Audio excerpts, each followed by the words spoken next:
Psalms 118. Give thanks to the Lord, for he is good, and his loyal love endures. Let Israel say, yes, his loyal love endures. Let the family of Aaron say, yes, his loyal love endures. Let the loyal followers of the Lord say, yes, his loyal love endures. In my distress I cried out to the Lord. The Lord answered me and put me in a wide open place. The Lord is on my side. I am not afraid.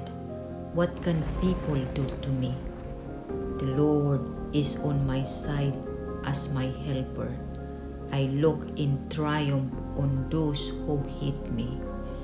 It is better to take shelter in the Lord than to trust in people. It is better to take shelter in the Lord than to trust in princes.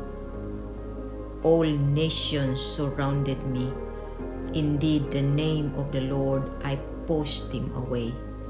They surrounded me. Yes, they surrounded me. Indeed, in the name of the Lord I pushed them away. They surrounded me like a beast, but they disappeared as quickly as a fire among thorns. Indeed, in the name of the Lord I pushed them away. You aggressively attacked me and tried to knock me down, but the Lord helped me. The Lord gives me strength and protects me. He has become my deliverer. They celebrate deliverance in the tents of the godly.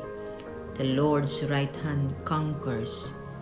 The Lord's right hand gives victory. The Lord's right hand conquers. I will not die but live, and I will proclaim what the Lord has done. The Lord severely punished me, but he did not hand me over to death. Open for me the gates of the just king's temple.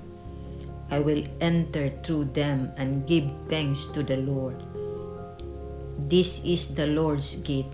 The godly enter through it. I will give thanks, for you answered me and have become my deliverer. The stone which the builders discarded has become the cornerstone. This is the Lord's work. We consider it amazing.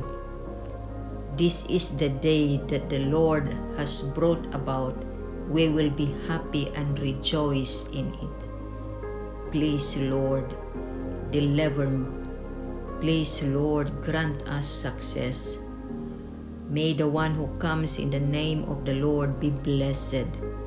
We will pronounce blessings on you in the Lord's temple. The Lord is God, and he has delivered us. Tie the offering with ropes to the horns of the altar. You are my God, and I will give you thanks. You are my God, and I will praise you. Give thanks to the Lord, for he is good, and his loyal love endures.